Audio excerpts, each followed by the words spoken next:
ఒకటే క్వశ్చన్ అందరు వెయిట్ చేస్తున్నారు మిగతా జర్నలిస్టులు అంతా, ఎవరి మీద ఈ పోరాటం, ఈ యుద్ధం? వాళ్ళేమో కాంగ్రెస్ పార్టీ కాబట్టి బీజేపీ మీద యుద్ధం అంటున్నారు, బీజేపీ వాళ్ళు కాంగ్రెస్ అంటున్నారు, బీఆర్ఎస్ వాళ్ళు రెండు బీజేపీ అండ్ కాంగ్రెస్ మీద వాళ్ళు అంటున్నారు. ఎవరి మీద ఈ యుద్ధం?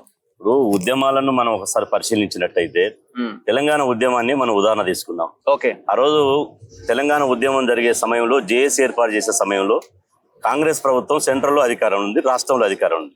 ఇప్పుడు జేఏసీ ఏర్పాటు చేసిన సందర్భంలో తెలంగాణ డిమాండ్ మీద T Congress, T TDP, T BJP అని చెప్పి రాష్ట్రాల వారీగా ఏదైతే తెలంగాణలో పార్టీలు ఉన్నాయో తెలంగాణ డిమాండ్కు అన్ని పార్టీలు మద్దతు ఇచ్చినాయి. ఇక్కడ కూడా అదే వర్తిస్తుంది. బీసీ రిజర్వేషన్ల విషయంలో ఇవాళ అసెంబ్లీలో బిల్లు పెట్టినప్పుడు కాంగ్రెస్ ప్రభుత్వం బిల్లు పెట్టినప్పుడు అన్ని పార్టీలు మద్దతు ఇచ్చినాయి, చట్టం చేసినప్పుడు అన్ని పార్టీలు మద్దతు ఇచ్చినాయి. కాబట్టి ఇప్పుడు బంద్ పిలిపించినప్పుడు కూడా అన్ని పార్టీలు మద్దతు ఇచ్చినాయి. కాబట్టి మా యొక్క డిమాండు ఇవాళ రాజ్యాంగ సవరణ చేయాలి, 9th షెడ్యూల్ చేర్చాలి. కాంగ్రెస్ ప్రభుత్వం ఇంతదాకా కృషి చేసింది, ఇంకా అఖిల పక్షం తీసుకొని ముఖ్యమంత్రి గారు, గౌరవ ముఖ్యమంత్రి రేవంత్ రెడ్డి ఢిల్లీకి పోవాలి. ఒకవేళ నిన్న మన డిప్యూటీ సీఎం గారు బట్టి విక్రమార్క గారు ప్రధానమంత్రి అపాయింట్మెంట్ ఇవ్వడం. కాబట్టి రామచంద్రరావు గారు బీజేపీ అధ్యక్షుడు ఇలా మహేష్ అన్న స్వయంగా చెప్పిండు, ఇలా రామచంద్రరావు గారు ప్రధానమంత్రి అపాయింట్మెంట్ తీసుకోవాలి, ముఖ్యమంత్రి గారు ప్రభుత్వం రావడానికి సిద్ధంగా ఉన్నది. కాబట్టి ఇవాళ చేయాల్సిన వాళ్ళు చేయాలి, ఇవ్వాల్సిన వాళ్ళు ఇవ్వాలి. కాబట్టి ఇద్దరి మీద ఒత్తిడి తీసుకురావడానికి మాత్రమే ఇవాళ రాష్ట్ర బంధు. పార్టీ పరంగా ఇస్తే మీకు ఓకేనా? పార్టీ పరంగా ఇస్తే 22 నెలలు ఎందుకు ఆగుతాం? ఈ 22 నెలలుగా కులగణన జరిగింది, ఎంపారికల్ డేటా వచ్చింది, ఆ తర్వాత ఇంత పెద్ద ఎత్తున పోరాటం జరిగింది. ఇవాళ రాష్ట్ర బంధు చూసిర్రు, తెల్లవారుజామున 4 గంటల నుంచి బీసీలలో బలమైన ఆకాంక్షను ఒకసారి మనం పరిశీలిస్తే 4 గంటల నుంచి డిపోల దగ్గర కూర్చున్నారు, 4 గంటల నుంచి పోరాటం చేస్తున్నారు. ఇవాళ ఒక్క బస్సు కూడా రోడ్డు మీద రాలేదు. చరిత్రలో మొదటి రోజు అనుకుంటా తెలంగాణ ఉద్యమం తెలంగాణ ఉద్యమం తర్వాత ఎట్లయితే వచ్చిందో మళ్ళీ బీసీ ఉద్యమం వచ్చింది. కాబట్టి ఇవాళ రాజ్యాంగ సవరణ చేయాలి. అదే విధంగా ముఖ్యమంత్రి గారిని మేము ప్రధానంగా డిమాండ్ చేసేది ఏంటంటే ప్రధానమంత్రి అపాయింట్మెంట్ ఇస్తే సరే ఓకే, ఇవ్వకపోతే ప్రధానమంత్రి ఇంటి వద్దనే బైఠాయించాలి. ప్రధానమంత్రి ఇంటి దగ్గరనే ఇగో ఎట్లయితే మహేష్ అన్న మందకిస్తానో మేము ఎట్లయితే మా రాజారాం ఎట్లయితే రోడ్ల మీద కూర్చున్నామో ముఖ్యమంత్రి కూడా ఇట్లే కూర్చోవాలని మేము డిమాండ్ చేస్తున్నాం. Thank you very much. Mandakrishna గారు ఏమైనా ఫ్యూ వర్డ్స్ చెప్తారా? ఒక 2 లైన్లు అయిపోయింది, క్లోజ్ చేస్తున్నా. 2 నిమిషాలు. ఈ బంద్ సందర్భంగా మీరు ఎంఆర్పిఎస్ నుంచి మీరు ఎస్సీ వర్గీకరణ సాధించారు, బీసీ మూవ్మెంట్ కోసం కూడా మీరు బరిలోకి దిగుతున్నారు. ఏం చెప్పదలుచుకున్నారు ఈ బంద్ చరిత్రలో? నేను అనుకోవడం ఫస్ట్ డే అనుకుంటా బీసీ కోసం ఈ తెలంగాణ రాష్ట్రం అంతా బంద్ కావడం.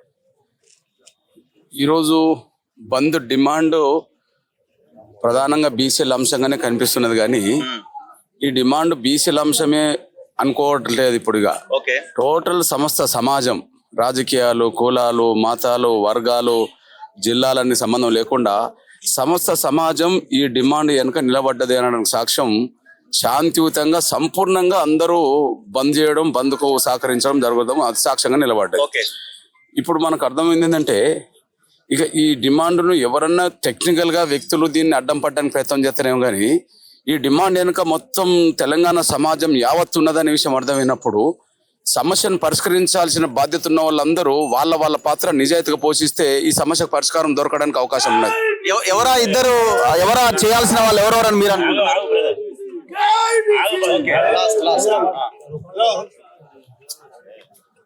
ఈ దేశంలో 2 ప్రధాన రాజకీయ పక్షాల చుట్టూ అన్ని పార్టీలు తిరుగుతున్నాయి.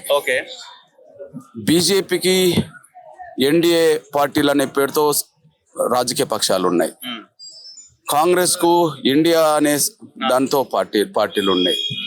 అసలు వాళ్ళు ఎన్నుకున్న వాళ్ళకి మద్దతు ఉన్న వాళ్ళతో భాగస్వామైన పార్టీలతో సంబంధం లేకుండా 2 పార్టీలు కలుసుకొని అనుకుంటే పార్లమెంట్ లో బిల్లు వైపు తీసుకెళ్లగలిగితే ఎలాంటి సమస్య అయినా పరిష్కారం కావడానికి అవకాశం ఉన్నది. ఈ విషయంలో పెద్దలు గౌరవ ముఖ్యమంత్రి గారు ఒక విషయం చెప్పాలంటే ఈ విషయాన్ని మొత్తం సమాజం దృష్టిలో ఒక బలమైన అంశంగా మార్చడంలో ముఖ్యమంత్రి గారు చొరవ అందరికీ అది అన్నిటికీ దారితీసింది. ఇప్పుడు ఏ పార్టీ అయినా సరే 42% మేము వెనుకడుగు వేస్తాం లేదా మద్దతు ఇవ్వమనే పరిస్థితి రాలేదు కదా, అందరు ఉన్నారు కదా. అంటే ఈ సిచ్యువేషన్ ఒక అడుగు ముందుకు నడిపినడంలో ముఖ్యమంత్రి ఉన్నాడు. ఇదే చొరవ అఖిల పక్షాన్ని తీసుకెళ్లి ప్రధానమంత్రి దగ్గర కనుక కూర్చోగలిగితే, అక్కడ కూడా రాహుల్ గాంధీ గారిని కూడా ఎంబడి పెట్టుకొని తీసుకురాగలిగితే ఇక సమస్య పరిష్కారం చేయాల్సిన బాధ్యత కేంద్రం మీద పడుతుంది. అంటే చొరవ అనేది నిజాయితీగా అందరూ భాగస్వాములు అయినారు కాబట్టి ఎవరి పాత్ర వాళ్ళు పోషిస్తే సమస్య పరిష్కారం కావడానికి అవకాశం ఉన్నది. ఇది మా భావన. Thank you very much. So ఇది ఈ పోరాటం ఇంకా బలంగా జరగాలి, ముందుకెళ్ళాలి, రిజర్వేషన్లు సాధించేదాకా వదిలిపెట్టాలి. చేస్తూనే ఉండండి మన తొలి వేళ. खबरदार खबरदार माकंता माकंता माकंता